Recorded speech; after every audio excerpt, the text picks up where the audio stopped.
सुरेंद्र द्विवेदी। अगस्त 2, 2019। 1, 3618। भूटिया का भूत प्रेत की कहानी इन हिंदी। भूटिया का भूत प्रेत की कहानी in Hindi. Mumbai central railway track पर सरपट दौड़ती ट्रेन। रात के करीब 2 बजे ट्रेन पर बैठे ड्राइवर को ऐसा लगता है कि रेलवे ट्रैक पर कोई कार आगे आगे दौड़ रही है। कोई भयानक हादसे के अंदेशे से वो ट्रेन की रफ्तार कम करता है। तभी उसे ऐसा लगता है कि ट्रेन और कार का एक्सीडेंट होने वाला है और अचानक से कार रेलवे ट्रैक से गायब हो जाती है। ड्राइवर ट्रेन आगे बढ़ा देता है। कार रेलवे ट्रैक से उतरकर लोहे के ब्रिज के नीचे गहरी खाइयों की ओर चली जाती है। कट टू दूसरा दिन। रात के करीब 10 बज चुके हैं। बांद्रा का एक इलाका जहां ज्यादातर पुरानी बाइक्स की खरीद फरोख्त का काम होता है, वही कलीम भाई की दुकान सेकंड हैंड बाइक्स की दुकान है। दुकान बंद करके सभी बाइक्स को अंदर गराज में रखकर कलीम भाई अपने घर चले जाते हैं। रात गहरी होती जा रही है। रास्ता अब सुनसान हो चुका।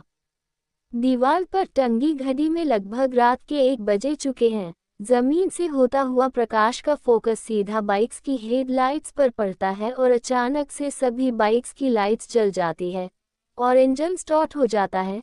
गराज का गेट अपने आप खुलता है। बाइक्स के बाहर निकलते ही पुनः बंद हो जाता है। बाइक्स मुंबई सेंट्रल रोडवे पर लगभग 100 की रफ्तार से दौड़ जाती है और ये कुछ देर बाद सभी बाइक्स रेलवे ब्रिज के नीचे आकर इकट्ठा हो जाती है। बाइक्स की संख्या लगभग 15 है। सभी बाइक्स के नकाबपोश राइडर्स हैं। True motivational stories.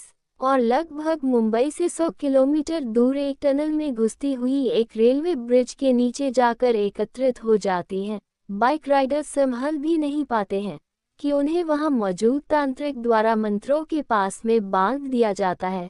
सभी बाइक राइडर्स नाकाम रहते हैं और थक कर वही घुटनों के बल बैठ जाते हैं। तभी वहां रेलवे ट्रैक से उतरती एक कार दिखाई देती है और कुछ ही पलों में उस कार से एक गैंगस्टर बाहर निकलता है जिसका नाम है बालाजी भालेराव गोल्टे।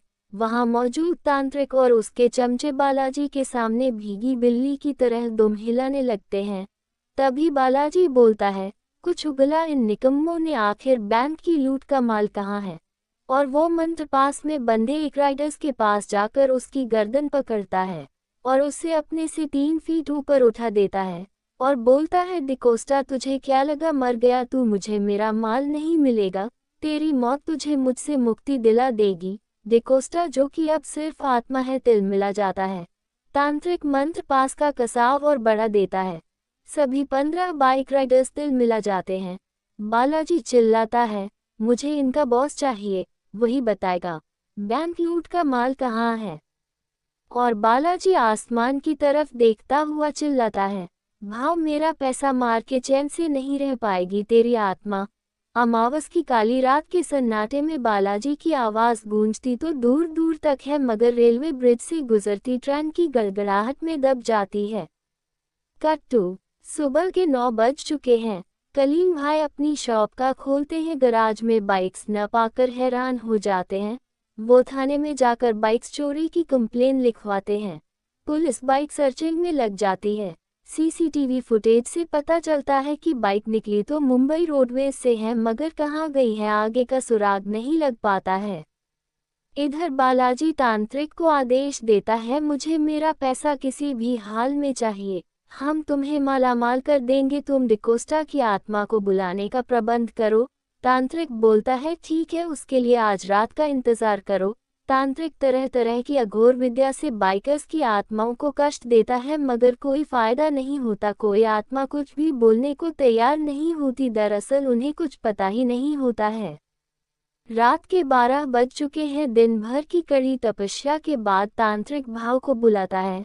भाव की आत्मा झील की अनंत गहराइयों से कार समेत बुलबुले छोड़ती गुड़गुड़ाती हुई एक बार फिर रेलवे ट्रैक पर दौड़ती हुई नजर आती है। तभी पीछे से आ रही ट्रेन का ड्राइवर रेलवे कंट्रोल रूम पर फोन लगाता है। रेलवे ट्रैक पर एक कार दौड़ रही है। हर रेलवे जोन को सूचित किया जाता है। बात पुलिस तक पहुंचती है। पुलिस सर्चिंग में तत्काल लग जाती है। इधर सामने से आ रही ट्रेन में भाव की कार आर पार घुस जाती है। पीछे की ट्रेन वाला ड्राइवर भौचक्का देखता रह जाता है और सामने से आ रही ट्रेन दूसरे ट्रैक पर आराम से गुजर जाती है। तभी उसकी नज़र एक बार फिर सामने के ट्रैक पर दौड़ रही कार पर पड़ती है। वो डर जाता है, अपने साथी को जगाता है। तभी कार रेलवे ब्रिज आते ही ट्रैक से नीचे उतरकर जंगल की अनंत खाइयों में गुम हो जाती है। कट टू, इधर बालाजी भालेराव भूल पड़े बाइकर्स को तरह तरह की यातनाएं दे रहा था। तभी भाव की आग उगलती कार उन सबके बीच आकर रुकती है। आसमान पर मीलों दूर तक धूल के गुबार फैल जाते हैं। कार का दरवाज़ा आसमान की तरफ खुलता है। भाव बाहर निकलता है। तांत्रिक उस पर भी मंत्रपांस फेंकता है, जिससे भाव की आत्मा बेचैन हो जाती है, मगर कुछ ही देर में भाव ठीक हो जाता है। बालाजी भालेराव बोलता है, भाव मुझे मेरा पैसा लौटा दे, वरना मुझसे बुरा कोई नहीं होगा। भाव बोलता है, क्या करेगा रे तू, मरेगा तू मेरे को मारना, मैं तो पहले से ही मरा हुआ हूँ मूर्ख, मेरे पापों की सजा मुझे मिल चुकी है, अब ये अनाथ आश्रम के बच्चों का पैसा मैं तुझे नहीं लेने दूंगा। बालाजी भाव की बात सुनकर फायर हो जाता है और तांत्रिक को आदेश देता है, जला दे इसकी रूह को, जब तक जलेगा नहीं तब तक कुछ बकेगा नहीं। तांत्रिक मंत्रपास में आग उत्पन्न करता है और मंत्रपास में बंधे भाव और उसके साथी बाइकर्स जलन महसूस करने लगते हैं। कुछ बाइकर्स तो जलकर खाक भी हो जाते हैं, मगर भाव को हल्की जलन के अलावा कुछ नहीं होता। शायद उसकी नेक नीयत की वजह से वो अब एक पुण्यात्मा बन गया था। भाव जवाब देता है, तू मुझे मारकर कल भी रुपये नहीं लूट पाया था और आज भी नहीं, कुछ नहीं पाएगा। Story in flashback. Balaji Bhalerao Gholpe और भाव दो विपरीत मानसिकता के ऐसे गैंगस्टर हैं जो एक दूसरे की शक्ल नहीं देखना पसंद करते हैं, मगर कुछ ऐसे बिजनेस पेंच फंसने की वजह से आज दोनों को एक साथ एक मिशन के लिए काम करना पड़ रहा था। बालाजी बैंक रॉबरी अकेले नहीं कर सकता है, इसलिए उसने भाव की हेल्प ली। भाव ने बालाजी भालेराव घोलपे की इसलिए मदद के लिए तैयार हुआ क्यों वो नहीं चाहता था बैंक रॉबरी का पैसा किसी भी हालत में बालाजी के हाथ लगे, क्योंकि भाव जानता था कि ये पैसा बैंक का नहीं है बल्कि देश के तमाम अनाथ आश्रमों के लिए आया यूनिसेफ का पैसा है। पैसों से लदा ट्रक जब मुंबई रोडवे से गुजर रहा था तभी भाव ने ट्रक कैप्चर कर लिया था और पैसों से लदा ट्रक घने जंगलों में डाल दिया था, जहां नेटवर्क तो क्या परिंदा भी पर नहीं मार सकता था, जिसे कवर दे रहा था बालाजी भालेराव घोलपे। उसे भी भनक नहीं लगी कि ट्रक आखिर गया कहाँ। उसे उलझाने के लिए भाव ने अपनी बाइकर्स गैंग के साथ बालाजी को उलझा दिया था, और जब वापस मुंबई रोडवे पर आए तो बालाजी और उसके साथियों ने भाव और उसके बाइकर्स की गैंग को घेर लिया। Cut to night vision top angle shot. आसमान पर चारों तरफ चांदनी फैली हुई है। एक पहाड़ की ऊंचाई पर बालाजी भालेराव घोलपे अपनी गैंग के दम पर भाव की गैंग पर हावी है। वो भाव के साथ सभी बाइकर्स को कत्ल करके झील की अनंत गहराइयों में फेंकता जा रहा था। सभी एक एक करके बुलबुले छोड़ते हुए झील में समाते चले गए। सुबह का मंजर कुछ और ही था। पुलिस के सायरन के साथ इलाका गूंज जाता है। अखबार की सुर्खियों में खबर छपती है कि दो मुंबई टॉप गैंगस्टर भाव और उसके साथियों की अनजान गैंगवॉर में मौत, और दूसरी तरफ छपता है यूनिसेफ से आया अनाथ बच्चों का पैसा ले जा रहा ट्रक भी गायब है। इधर पुलिस द्वारा पुरानी बाइक्स की नीलामी में कलीम भाई बाइक्स खरीद लेता है और डेंटिंग पेंटिंग के बाद उन्हें सजाकर अपनी दुकान में रख देता है। बेवफा status in Hindi for Facebook.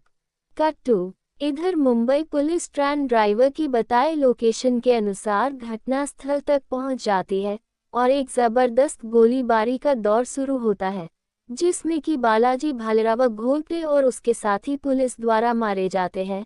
तभी मुंबई पुलिस के सामने एक बार फिर भाव की कार आग उगलती आकर खड़ी हो जाती है और विपरीत दिशा में घने जंगल की तरफ दौड़ना शुरू कर देती है, जहां पैसों से भरा ट्रक खड़ा था और भाव की कार उस ट्रक में जाकर समा जाती है। थोड़ी देर के लिए पुलिस भौचक्की रह जाती है, मगर जब ट्रक की तहकीकात की जाती है तो पता चलता है कि ये वही यूनिसेफ वाला ट्रक है जिसमें देश भर के तमाम अनाथ आश्रम के बच्चों के लिए रुपया ले जाया जा रहा था। पुलिस उसे अपने कस्टडी में ले लेती है। उधर न्यूज़ चैनल की ब्रेकिंग न्यूज़ में कुख्यात अंडरवर्ल्ड सरगना बालाजी भालेराव घोलपे की पुलिस एनकाउंटर में मौत और जंगल से मिला पैसों से भरा यूनिसेफ का ट्रक। इधर अपनी गुमी हुई बाइक्स पाकर कलीम भाई का चेहरा भी खिल जाता है। Cut to Mumbai central control room में रेलवे ट्रैक पर किसी अनजान कार के चलते पाए जाने की खबर आती है।